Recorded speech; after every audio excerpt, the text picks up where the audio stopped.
Supreme court के द्वारा अनुसूचित जाति और जनजाति के बीच में क्रीमी लेयर लागू करने का फैसला सुप्रीम कोर्ट ने दिया है। ये फैसला भविष्य में आ सकता है। ये बात मैंने पहले ही जब ओबीसी को क्रीमी लेयर लागू किया गया था, उसी समय मैंने अनुसूचित जाति जनजाति के लोगों को इसके बारे में सतर्क किया था और उसी समय अनुसूचित जाति और जनजाति के लोगों को कहा था कि ओबीसी को क्रीमी लेयर का सिद्धांत लागू करना ये भविष्य में SC/ST लोगों के लिए खतरा हो सकता है। आखिरकार वो बात सच साबित हुई। जो सुप्रीम कोर्ट में जजेस बैठे हुए हैं, उन लोगों के पास ये जानकारी नहीं है ऐसा नहीं है। उनके पास ये जानकारी है कि अनुसूचित जाति का जो परसेंटेज है 15% और 7.5%, वो 100% अभी तक फुलफिल नहीं हुआ है। 100% फुलफिल होने के बाद क्रीमी लेयर लागू करने का तर्क संभव हो सकता था, मगर ये 100% 15% जो कोटा है वो फुलफिल नहीं हुआ, 7.5% का फुलफिल नहीं हुआ। उसके पहले ही क्रीमी लेयर लागू करना ये सिद्ध करता है कि क्रीमी लेयर के आधार पर जो सीटें खाली रहेगी उन सीटों पर जनरल कैटेगरी के लोगों को भर्ती करने का मौका सरकार को उपलब्ध हो जाएगा। ये असल में एक तरह से SC/ST OBC के आरक्षण को नुकसान पहुंचाने का और उनका कोटा फुलफिल होने से रोकने के षड्यंत्र का हिस्सा है।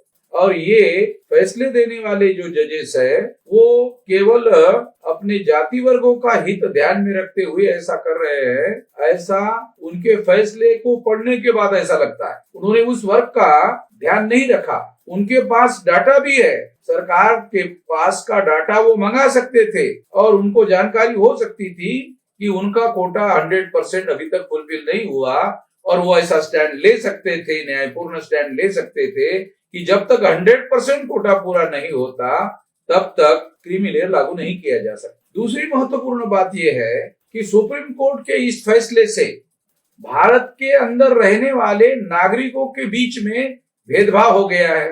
वो भेदभाव क्या है? जैसे ब्राह्मण, क्षत्रिय और वैश्य जाति के लोगों को, अगर वो ऊंचे जाति के लोग हैं तो उनको ये क्रीमी लेयर लागू नहीं है, वो क्रीमी लेयर का ही वर्ग है, उनको क्रीमी लेयर लागू नहीं है, उनको आर्थिक मानदंड लागू नहीं है, उन्होंने ये मापदंड लागू नहीं किया।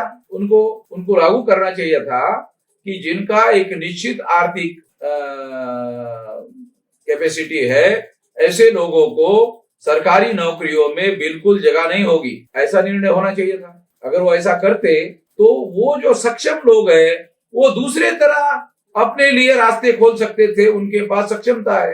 मगर उन्होंने SC/ST के लिए, OBC के लिए ऐसा लागू किया और उन लोगों को खुला छोड़ दिया। यानी उनके अंदर जो आर्थिक दृष्टि से बहुत संपन्न लोग हैं उन लोगों को अलाउ कर दिया। तो जो ब्राह्मण, क्षत्रिय, वैश्य लोग हैं उनके साथ और कंपेयर करो SC/ST OBC के साथ, तो ये भेदभाव किया गया है ऐसा लगता है। सुप्रीम कोर्ट ऐसा निर्णय दे सकता था कि ये सभी लोगों को क्रीमी लेयर लागू करो, ब्राह्मण, क्षत्रिय, वैश्यों को भी लागू करो। ऐसा करने से समानता के सिद्धांत का उल्लंघन नहीं होता, मगर इस निर्णय ने समानता के सिद्धांत का भी उल्लंघन किया जो भारत के संविधान ने गारंटी देने का काम किया है।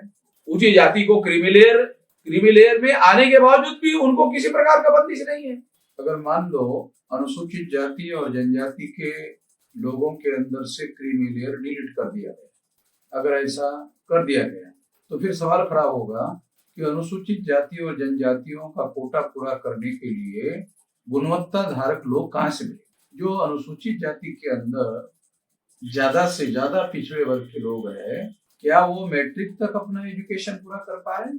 तो एजुकेशनल क्वालिफिकेशन में डिलीट हो जाएंगे, मेरिट में डिलीट हो जाएंगे और इस तरह से पहले से 15% और 7.5% का कोटा जो पूरा नहीं हो रहा था वो और अधूरा रह जाएगा। और जो अधूरा रह जाएगा वो ऊंचे जाति के ब्राह्मण, क्षत्रिय, वैश्य को उसकी भरपाई करने का मौका मिलेगा। ये निर्णय उचित नहीं है, इसे नहीं माना जा सकता। तो ये दो सिद्धांत, मतलब आप